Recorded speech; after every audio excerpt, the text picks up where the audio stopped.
तो student question number 3 को start करते हैं। एनसीईआरटी बुक से एक्सरसाइज है आपकी 7.1 कोऑर्डिनेट ज्योमेट्री।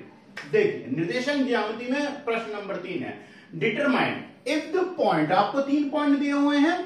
फर्स्ट पॉइंट के जो आपको निर्देशांक जो दिए हुए हैं, ए की वैल्यू क्या दी हुई है 1 and 5, बी की वैल्यू जो आपको गिवन है वो क्या है आपकी 2 and 3, एंड जो सी की वैल्यू है वो क्या दी हुई है आपको -2 -11।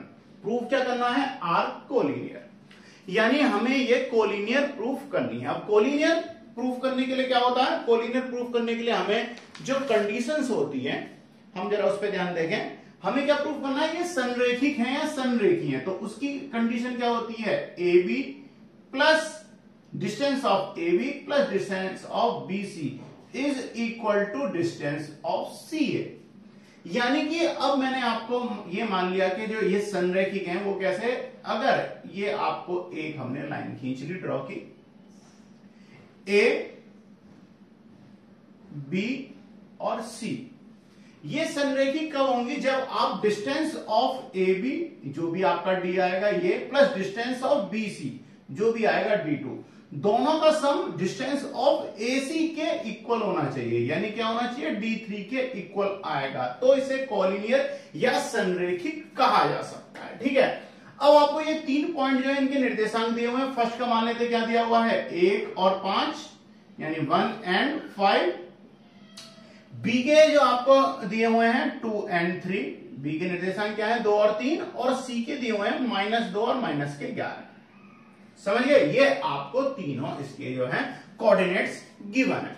तो सबसे पहले क्या करेंगे, distance of A B find out करते हैं। ए बी आपको पता है फॉर्मूला वही सेम है आपका।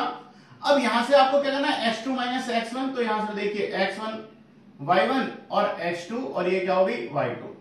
तो x2 - x1 यानी कि 2 माइनस क्या हो गया 1 का स्क्वायर और प्लस 3 - 5 का स्क्वायर।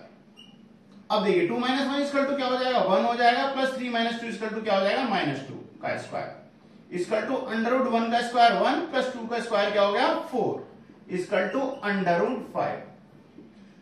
तो यानी ए बी की जो वैल्यू है, ए से बी तक का डिस्टेंस क्या आया है √5। ठीक है, √5 वैल्यू आ गई है। अब आप एक चीज का और ध्यान रखना, अगर आप x2 - x1 कीजिए कि x1 - x2 भी करते हो तो भी वैल्यू क्या हो जाएगी, स्क्वायर लेने पर वो वैल्यू उतनी ही आती है। ठीक है ना, तो इस चीज का कोई फर्क नहीं पड़ता आपको डिस्टेंस फाइंड आउट करने में। तो ए से बी तक की जो डिस्टेंस आया है वो कितना आ गया आपका √5। ठीक है, अब हमें कोलिनियर फाइंड आउट करने के लिए क्या प्रूव करने के लिए क्या करना पड़ा, distance of B C find out करना है। तो बी से लेके सी तक का भी डिस्टेंस निकाल लेते हैं। चलिए, डिस्टेंस ऑफ बी सी इसे भी निकाल लेते हैं।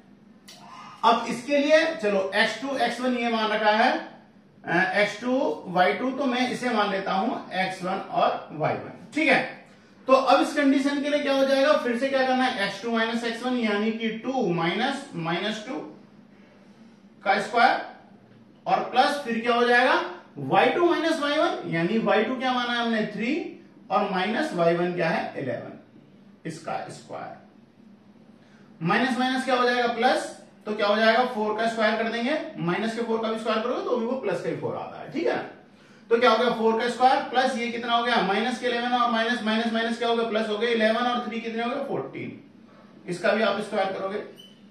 4 का स्क्वायर क्या हो जाएगा 4 4 जा 16 प्लस 14 का स्क्वायर कितना हो जाएगा 196, कितना हो जाएगा 196 यानी 196। दिखाई दे रहा है ना आपको, तो 196 में 16 को हम क्या करेंगे ऐड कर देंगे, यानी 16 प्लस 196 दोनों को ऐड करोगे कितना हो जाएगा 212।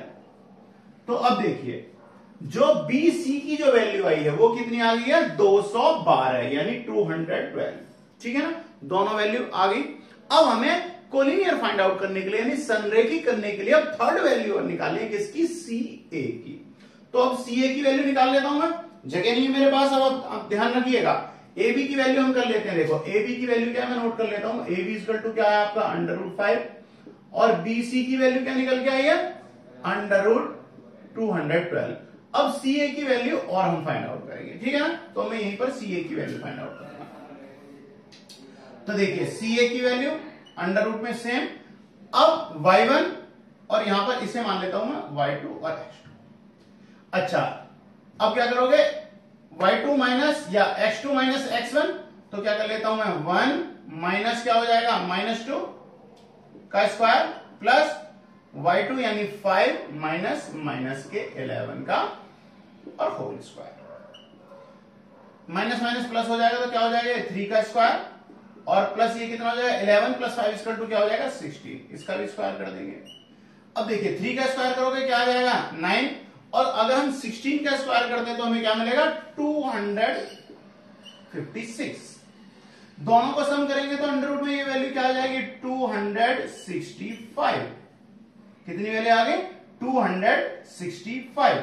अब सी ए की वैल्यू कितनी आ गई है 265 अंडर रूट में। अब हमें कोलिनियर प्रूव करने के लिए हमें क्या चाहिए, यानी संरैखिक बताने के लिए कंडीशन क्या होनी चाहिए, A B plus B C equal to क्या आना चाहिए सी ए। तो ए बी की वैल्यू क्या है √5, बी सी की वैल्यू क्या है 212।